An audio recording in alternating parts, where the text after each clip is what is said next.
bajo el tema Vestidos para resistir los 3 ciclos de guerra espiritual. Escuchen bien, vestidos para resistir los 3 ciclos de guerra espiritual. Es decir, antes de comenzar a entrar y ver cada aspecto de la armadura de Dios, cada componente de la armadura de Dios, vamos a ver los 3 ciclos de guerra espiritual que el apóstol Pablo enseña en este pasaje de Efesios capítulo 6, del 11 al 13. Y voy a leerlo, y a medida que voy leyendo la escritura, Efesios capítulo 6, del 10 en adelante, voy a descubrirles, enumerarles esos 3 ciclos de guerra espiritual. Y quiero que escuchen bien, porque es muy interesante. Dice: por lo demás, hermanos míos, fortaleceos en el Señor y en el poder de su fuerza, vestidos de toda la armadura de Dios, para que podáis estar firmes contra las acechanzas del diablo. Y ese es el primer ciclo de guerra espiritual. Acechanzas del diablo. Escúcheme bien, acechanzas del diablo. Porque no tenemos lucha contra sangre y carne, ya eso lo hemos estado estudiando, lo hemos estado exponiendo, sino contra principados, contra potestades, contra los gobernadores de las tinieblas de este siglo, contra huestes espirituales de maldad en las regiones celestes. Por tanto, tomad toda la armadura de Dios para que podáis resistir en el día malo. Segundo ciclo de guerra espiritual, resistir en el día malo. Primero, tenemos las acechanzas del diablo. Segundo, tenemos el día malo. Y ciclo número 3, y habiendo acabado todo, estar firmes. El ciclo número 3 es el ciclo de permanecer en la victoria que nosotros hemos recibido. Entonces, primero tenemos que entender que la vida cristiana, nosotros que participamos de la vida en Cristo, la experimentamos en un ambiente hostil de batalla espiritual. Sabemos, como hemos estado estudiando en el libro de Efesios, que esa batalla nosotros la hacemos desde la victoria, por la posición que nosotros hemos recibido y adquirido en Cristo. Sin embargo, hay una realidad espiritual en la cual el creyente en Cristo Jesús está inmerso contra los poderes de las tinieblas de este siglo, específicamente contra las corrientes de este mundo.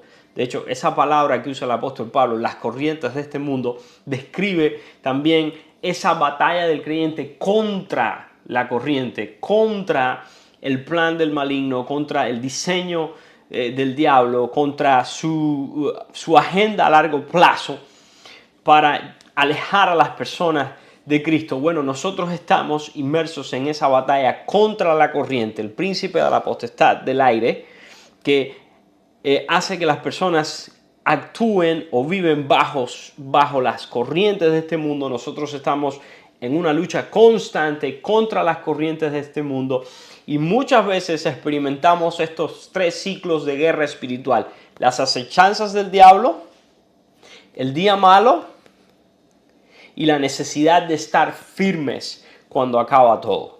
Y esto es muy interesante porque puede ser que ahora mismo tú puedas estar enfrentando alguno de estos 3 ciclos de guerra espiritual y no te has dado cuenta. Y vamos a ir a la palabra de Dios y vamos a ver de qué se trata, cómo funciona esto. Bueno, en 1 de Pedro capítulo 5, verso 8 dice: sed sobrios y velad, porque vuestro adversario el diablo, fíjense, llama a Satanás adversario. ¿Quién es un adversario? ¿Quién se nos opone? Como león rugiente, anda alrededor buscando a quien devorar. Después, más adelante, vamos a ver cómo las acechanzas del diablo tienen mucho que ver con esta imagen que proyecta el apóstol Pedro de un león rugiente que anda buscando a quien devorar. Entonces, la vida cristiana nosotros no la desarrollamos desde una neutralidad. Nosotros no podemos vivir una vida cristiana neutral, sino que debemos vivir una vida batalla, una vida cristiana de batalla. De hecho, el apóstol Pablo habla de haber peleado la buena batalla de la fe. De ahí la importancia de la oración, porque solamente cuando nosotros entendemos que estamos en un territorio espiritual hostil y que la batalla del creyente es espiritual, es que comprendemos y llegamos a realmente entender la importancia tan grande y tan profunda que tenemos de la oración. Entonces, nuestra vida cristiana no la desarrollamos desde la neutralidad, sino desde un llamado inicial. El creyente entra en una realidad de oposición constante. Lo pudiste quizás experimentar del día que aceptaste a Jesús en tu corazón. Cuando vino oposición, vino persecución. Efesios 6:12 dice: porque no tenemos lucha contra sangre ni carne. Sabemos que los agentes de esta oposición no son carnales, no son personas físicas, aunque ellos suelen muchas veces ser instrumentos, puentes para el uso del maligno. Pero sin embargo, la lucha es en el ámbito espiritual, contra principados, lo hemos estudiado, contra potestades, contra gobernadores de las tinieblas de este siglo, contra huestes espirituales de maldad en las regiones celestes. Entonces, la batalla es espiritual, estratégica y persistente. De hecho, yo les estuve hablando y les estuve diciendo cómo esta batalla se parece un poco al crimen organizado, cómo la batalla espiritual o lo que Satanás se plantea contra el ser humano y el reino de Dios se parece un poco al crimen organizado. Santiago capítulo 4, verso 7 dice: someteos pues a Dios, resistid al diablo y huirá de vosotros. Entonces, va a haber un ataque constante de parte del enemigo que va a requerir que nosotros busquemos hacer la voluntad de Dios, lo cual va a requerir una vida de oración y de obediencia, que va a llevar consigo resistir los embates del enemigo, resistir las corrientes de este mundo, para que aunque venga la acechanza del enemigo, para que aunque venga el día malo, para que aunque venga el momento de la prueba de nuestra firmeza en el Señor, el enemigo tenga que huir de nosotros.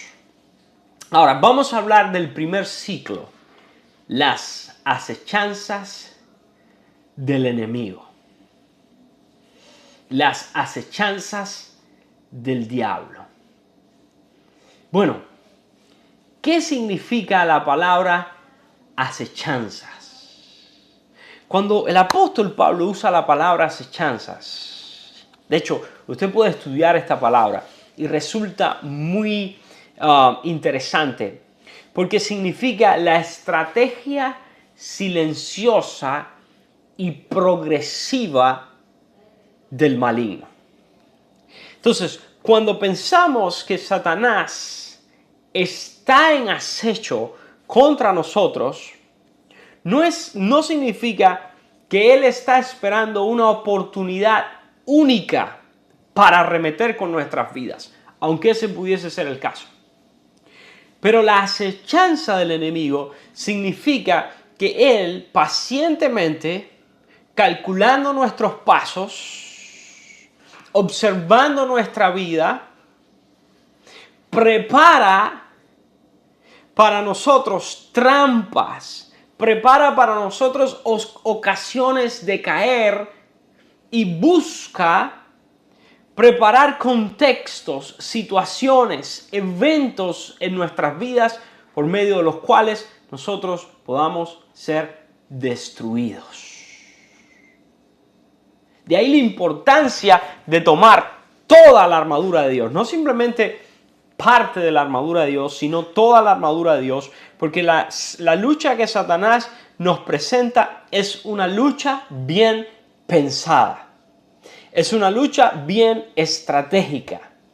Entonces, las acechanzas del diablo no son ataques impulsivos, aunque él puede generar esos ataques, sino planes calculados. Y yo les estuve diciendo a ustedes en una clase anteriormente, Satanás no nos puede destruir con poder. Escucha esto. Satanás no nos puede destruir con poder. ¿Saben por qué?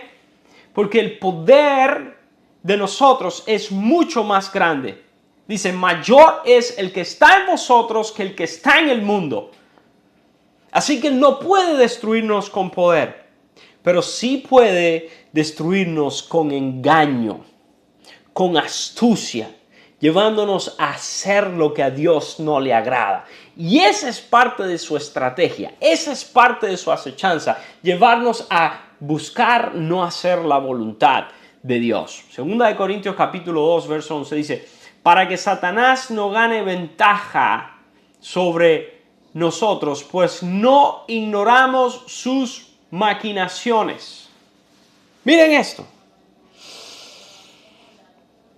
El enemigo se traza un plan, se traza una meta, se traza un propósito destructivo para ti, para tu familia, para tus finanzas, para tu ministerio, para tu testimonio, para las generaciones por venir. Tú eres blanco del enemigo. Él está al acecho. Y eso requiere de que nosotros no ignoremos sus maquinaciones. Les voy a dar un ejemplo. Por ejemplo, digamos que en la iglesia se presenta una situación entre hermanos o entre líderes en lo cual se vuelve solícito desavenencias. Digamos, diferencias de opiniones que llevan a comenzar a provocar o promover división entre el liderazgo. Si eso no se ataja a tiempo, si eso no se calcula a tiempo, no se piensa a tiempo, no se trabaja a tiempo y no se entiende que es parte de una maquinación del enemigo, es parte de una estrategia maligna para destruir la unidad de la iglesia, el enemigo puede lograr su acometido.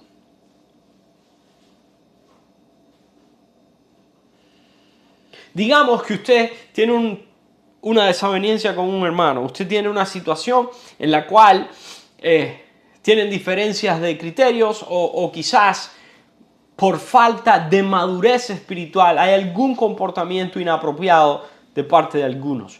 Si a eso se le da lugar a crecer sin buscar el perdón, sin buscar la reconciliación, sin buscar la comunión para resolver el problema y estar en la misma página, eso se vuelve un contexto apropiado para que el enemigo logre su propósito, que fue destruir una relación, traer división.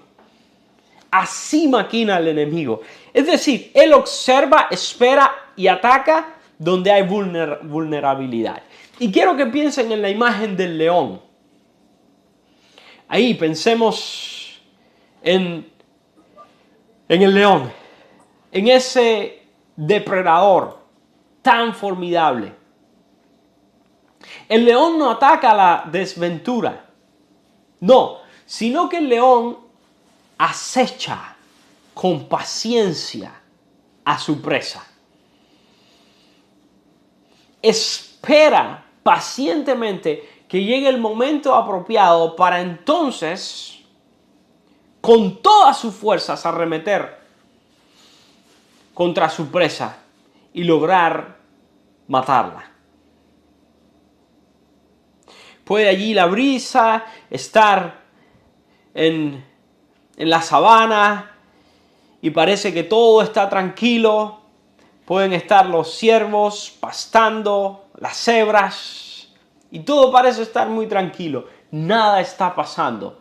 Sin embargo, el león está, ¿qué cosa? Observando. Viendo cuál es el más débil del rebaño, cuál se aleja del rebaño, sobre cuál puede tener mayor capacidad de neutralización. Y todo lo que está ocurriendo en su mente es ese instinto depredador, calculando la situación. Aunque aparentemente lo que veamos sea un cuadro de tranquilidad, lo que está maquinando en su mente es cómo atrapar a su presa.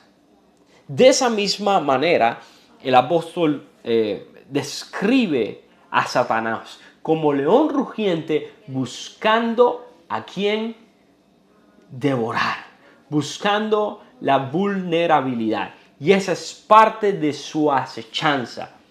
De hecho, puede ser que en este momento, a través de procesos que tú estás pasando o enfrentando en tu vida, el enemigo ha estado acechando para destruirte.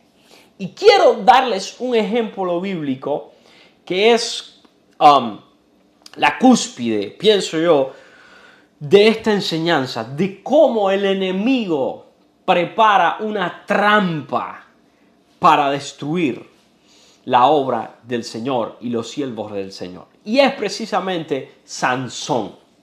¿Recuerdan la historia de Sansón? Sansón desde niño le fue instruido por sus padres que tomara el voto nazareno. Y este joven creció con una fuerza increíble. Esa fuerza no venía de su capacidad física, sino venía de que el Espíritu Santo estaba sobre él con una misión y una comisión de liberar al pueblo de Israel de los filisteos. Y Sansón crece con un llamado de parte del Señor.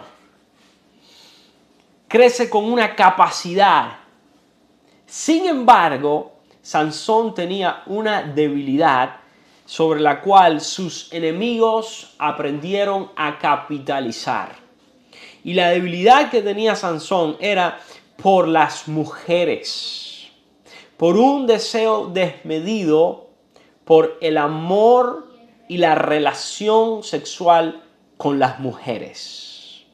Y esto le llevó a salirse del plan de Dios y a buscar inclusive esposa fuera del pueblo de Dios, dentro de ese mismo pueblo que Dios le había llamado precisamente a guerrear contra él. Y entonces entra allí a tomar lugar la relación de él con Dalila.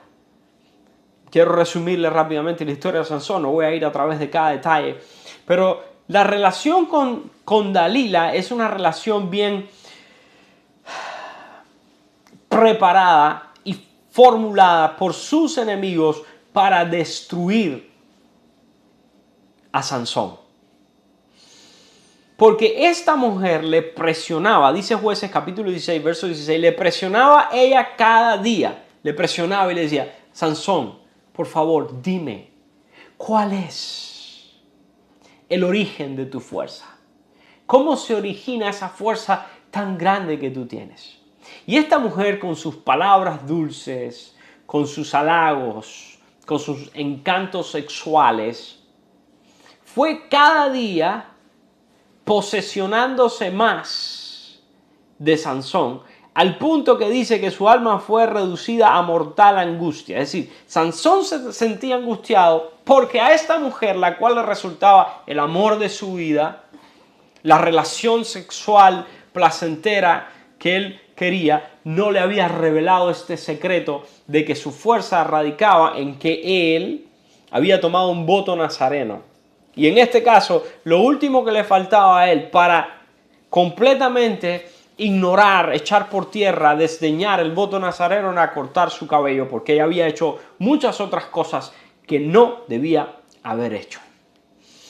Dice Jueces capítulo 16, 20, pero él no sabía que Jehová ya se había apartado de él. Sansón fue a través de un proceso en el cual se fue apartando de Dios paulatinamente y el Señor se apartó de él. Cuando descubrió a Dalila que, bueno, el origen de su fuerza era su cabello, que sabemos que no era el cabello lo que le daba la fuerza, el cabello era ese sello del voto nazareno que había tomado desde que estaba en el vientre de su madre, el cual ahora revelaba para que sus enemigos, con artimaña, con engaño, con astucia, lo cortaran y él fuese presa de ellos. Dice Jueces capítulo 16, 21 que los filisteos le echaron mano y le sacaron sus ojos.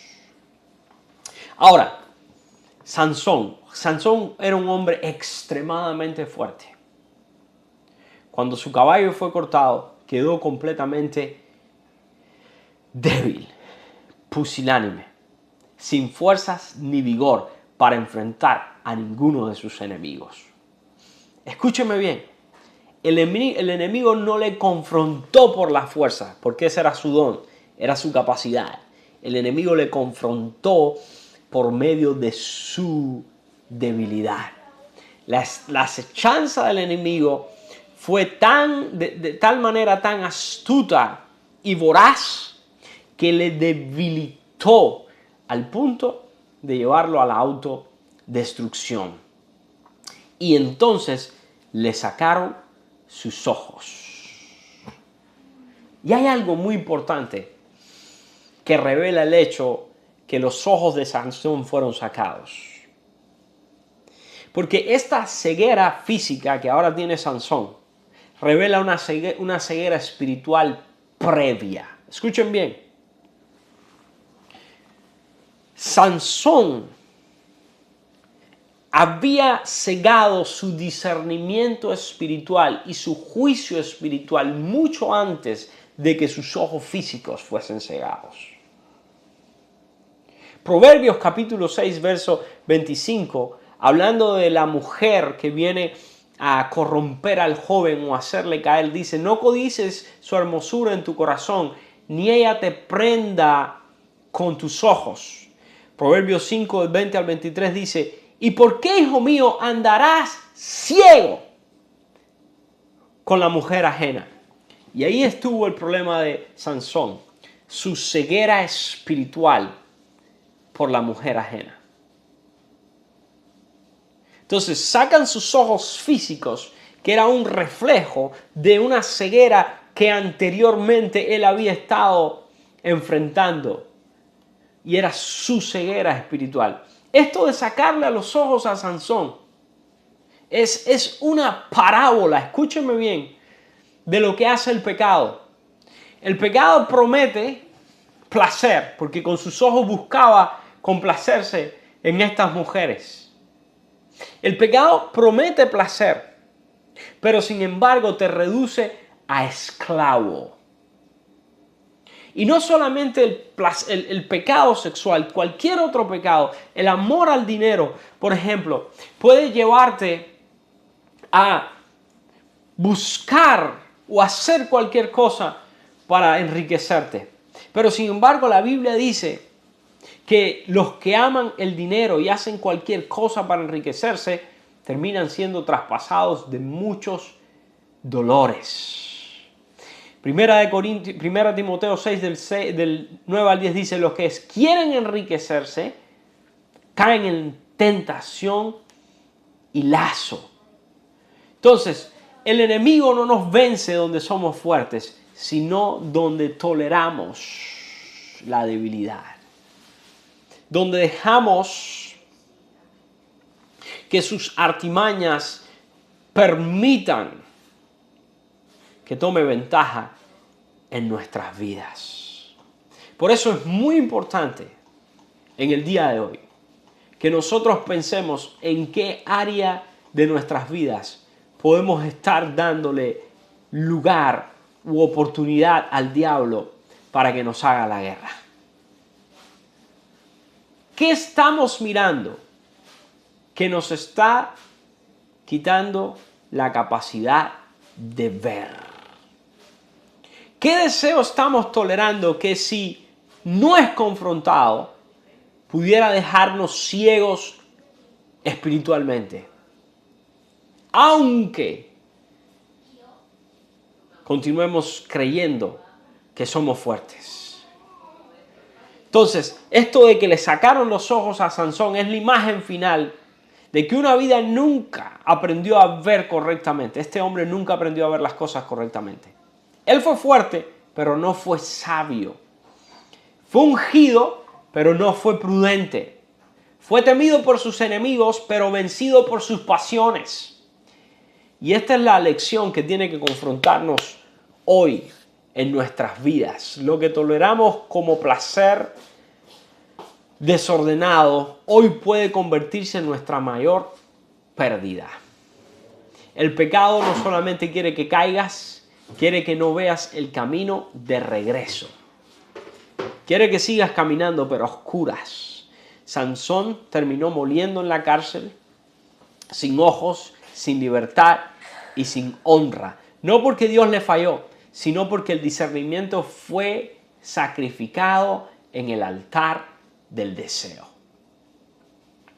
Así que cuando pensamos en las artimañas del diablo, cuando pensamos en esta obra que él lleva contra nosotros, tenemos que recordar siempre a Sansón. Y tenemos que orarle al Señor para que revele en nuestras vidas aquellas áreas en que nos está faltando la visión espiritual para discernir cómo el enemigo nos está preparando trampa. Número 2. El segundo ciclo de la guerra espiritual es el día malo. Las acechanzas del diablo, número 1. Número 2, el día malo. ¿Cuál es el día malo? El día malo es el día que experimentamos el ataque frontal del enemigo, ese ataque concentrado. Efesios 6:13a dice: por tanto, tomad toda la armadura de Dios para que podáis resistir en el día malo. ¿Cuál es el día malo? Es ese día crítico, es ese momento crítico. No es prolongado, no es un tiempo prolongado, pero es un tiempo decisivo. Puede ser el día de la gran tentación, puede ser el día del reporte médico, puede ser el día de tu despido del trabajo, puede ser el día de la pérdida de un familiar querido, puede ser el día de la traición, puede ser el día de la persecución. El día malo es ese momento crítico, el cual no te da tiempo para prepararte, pero revela si estás preparado. Voy a repetir eso. El día malo es el día que no te da tiempo para prepararte, pero revela si realmente estás preparado. Revela si realmente has tomado toda la armadura de Dios. Porque ahora tu fe y tu fuerza serán puestas a prueba. Por eso nos dice: toma toda la armadura de Dios. Y hay un ejemplo bíblico de enfrentar ese día malo, y es Esther, la reina Esther. El libro de Esther es un libro hermoso de cómo Dios en su soberanía lleva a una persona a una posición a fin de preservar la vida de su pueblo a través de un día malo. En Esther capítulo 3, verso 13, había sido dado una orden de destruir y matar a todos los judíos. Imagínense qué día para aquellos hombres y mujeres exiliados en Babilonia. Qué día tan difícil para ellos, en que en ese día todos los que estaban allí iban a ser destruidos, asesinados y exterminados por una ley humana, por una ley de un hombre, el cual se ensañó contra ellos. Eso es lo que es un día malo. Eso es un día malo. Ese es un día difícil. Ese es el día en que la fe es puesta a prueba. Y en Esther capítulo 4, verso 14, Mardoqueo, su tío, le dice: ¿y quién sabe si para este hora has llegado al reino? Esther, tú tienes dos opciones. No revelas quién tú eres, no revelas tu identidad y te salvas tú sola, lo cual podría resultar en tu contra, llegado el momento. O tomas una posición para con tu pueblo, para con tu gente en esta hora, cumples el propósito de Dios para esta hora, porque quién sabe si Dios soberanamente movió todas las cosas para que tú estuvieses puesta en una posición para traer redención al pueblo de Israel. Bueno, ¿saben qué hizo Esther en ese día malo? Pidió que ayunaran y oraran por mí. Dijo, ayunad por mí, y si perezco, que perezca. Y esto es lo que hace a Esther una heroína en este momento, que resistió el día malo con preparación espiritual, porque buscó a Dios en ayuno, en oración, pidió oración por ella, pidió clamor por ella, porque ella podía, si ella entraba a la presencia del rey, sin haber sido requerida, su vida podía estar en peligro, pero ella decidió ese día malo confiar en el Señor y fue obediente y valiente. Por eso, amados hermanos, el día malo no forma al creyente, sino revela si está preparado. El día malo no te forma, no es ese día de crecimiento espiritual, no es ese día de llenura espiritual, no, el día malo es que revela, bueno, has crecido, has madurado, estás preparado o no lo estás. Recordemos ahí cuando el Señor Jesús estaba pasando por el día malo, iba a ser prendido para ir a morir en la cruz. Y él estaba en este día con agonía, con sufrimiento, porque sabía lo que acontecía.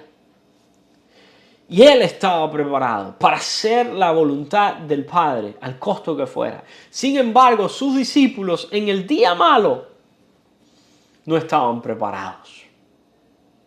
Por eso Jesús, aquellos que llamó a orar y a velar con él, cuando se acercó a ellos y les vio durmiendo, le dijo, ¿acaso no habéis podido velar ni siquiera conmigo una hora? ¿O acaso no habéis podido velar ni siquiera una hora? Y esto demostró que los discípulos de Jesús aún no estaban listos. Pasaron por esta prueba, pero no estaban preparados. Pregunto yo, ¿has tú pasado por días malos? ¿Has tú pasado por eventos en los cuales has tenido que definir realmente tu identidad y tu caminar con Dios y tomar inclusive decisiones drásticas, aunque esto pudiese resultar en un oprobio para ti? Miren, Esther entendió que el día malo no se resiste con impulsos, no, sino con preparación espiritual. Antes de hablar ayunó, antes de exponerse oró, antes de entrar al palacio se alineó con Dios. Resistir no fue atacar al rey, sino presentarse con temor santo y valentía sobria. Y esa famosa pregunta de Mardoqueo, ¿quién sabe si para esta hora has llegado al reino? Eso revela la esencia del día malo. La hora crítica que revela el propósito. Porque es en el día malo en que se revela el propósito de Dios para tu vida. Es en el día malo que se revela a qué Dios te ha llamado. Por eso cuando tú estés pasando por el día de la prueba, cuando estés pasando por el día del ataque brutal del enemigo, no te des por vencido. Es parte del ciclo de la guerra espiritual que tienes que enfrentar. Hay ocasiones en las que Dios no nos coloca para comodidad, sino para confrontación, no para sobrevivir, sino para interceder. ¿Qué haces cuando el día malo te obliga a trabajar para Dios en vez de abrazar la comodidad? ¿Tendrías el valor de levantar tu voz aunque ese testimonio de tu identidad te amenazara con destrucción? ¿Estás viviendo como alguien que ayuna, busca la dirección de Dios, pasa tiempo en oración, se prepara porque sabe que la batalla puede ser atroz y brutal? ¿O simplemente crees que tienes el derecho a estar enlistado en el ejército de Cristo y no prepararte para la batalla? Oh, hermano, yo sé que muchos de los que quizás me escuchan pueden dar testimonio de lo que es pasar por el día malo. Job pasó por el día malo cuando perdió a sus hijos, perdió todas sus posesiones, perdió su salud y recibió ese consejo de su mujer: maldice a tu Dios y muérete. Oh, qué día más malo, qué día más terrible, qué día de tanta angustia para Job. Pero sin embargo tuvo el valor de creer y confiar en Dios. Por eso, si pasas por el día malo, entiende que es parte de la batalla espiritual.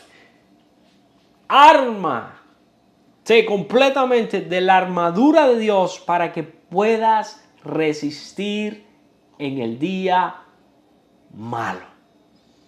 Y tercer ciclo de la batalla espiritual: habiendo acabado todo, estad firmes. Quizás algunos de los que están aquí están pensando: bueno, pero ¿cómo es si ya todo acabó?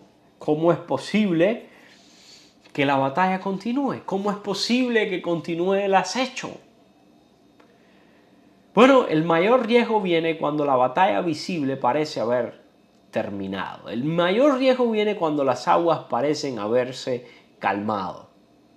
El mayor riesgo viene cuando se está en el ojo del ciclón y parece que ya todo pasó. Ahí viene el mayor riesgo, porque ahí es donde nosotros comenzamos a acomodarnos, comenzamos a dejar de orar, comenzamos a dejar de buscar a Dios. Nos acomodamos demasiado a este mundo y nos olvidamos que somos extranjeros y peregrinos y advenedizos. Y nos puede suceder lo que le pasó al pueblo de Israel cuando entró a tomar posesión de la tierra prometida. Israel sale de Egipto, camino a la tierra prometida, 40 años en el desierto. Dios preservó a este pueblo en el desierto. Los incrédulos allí quedaron, pero preservó la generación de ellos para que entraran a la tierra prometida. Cruzaron el Jordán y comienzan a tomar posesión de la tierra, comenzando por la gran ciudad de Jericó. Y cuando nos leemos el libro de Josué, nos damos cuenta que es un libro de conquista, donde el pueblo va tomando por posesión la tierra que se les había sido prometida. Pero, sin embargo, el libro de Jueces nos muestra que ese pueblo que había entrado a tomar posesión de la tierra prometida, ahora está siendo influenciado por los pueblos que han quedado a su alrededor, porque se ha acomodado. De hecho, Jueces capítulo 1 y verso 1, capítulo 1 y capítulo 2 usa esta palabra como en dos ocasiones: y se acomodó Israel y dejó de conquistar y dejó de enfrentar a sus enemigos, y dejaron de escuchar la voz de Dios, dejaron de poner atención a la voz de Dios y Dios les dijo en Jueces capítulo 2, versos del 1 al 3, mas vosotros no habéis atendido mi voz, dice, de sus enemigos, no los echaré más delante de vosotros. Sino como dice en Números 33, 55, el Señor los dejó allí para que se volvieran aguijones para sus ojos.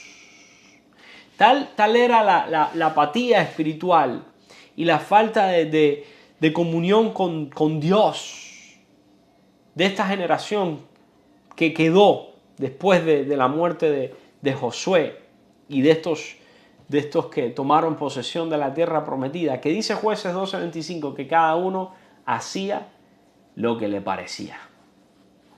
Israel entró a tomar posesión de la tierra prometida, conquistó, pero no permaneció firme. Y la victoria que no se cuida se pierde. Escúchenme bien, la victoria que tú no cuidas, la pierdes. No olvides eso. La victoria que no se cuida, se pierde. Por eso Pablo cierra con un llamado sobrio, porque sabe que muchos pueden caer después de haber resistido. Después de haber pasado por la batalla, después de haber pasado por la lucha. Israel había visto milagros, promesas cumplidas, territorios ganados, pero no permaneció firme y el enemigo los devastó cíclicamente, porque eso es lo que hace el enemigo. En ciclos te destruye, en ciclos te ata, en ciclos te roba el plan y el propósito de Dios para tu vida. Y esta fase debe confrontarnos a ti y a mí en este día con preguntas inevitables. ¿Qué estás haciendo para proteger lo que ya Dios te entregó?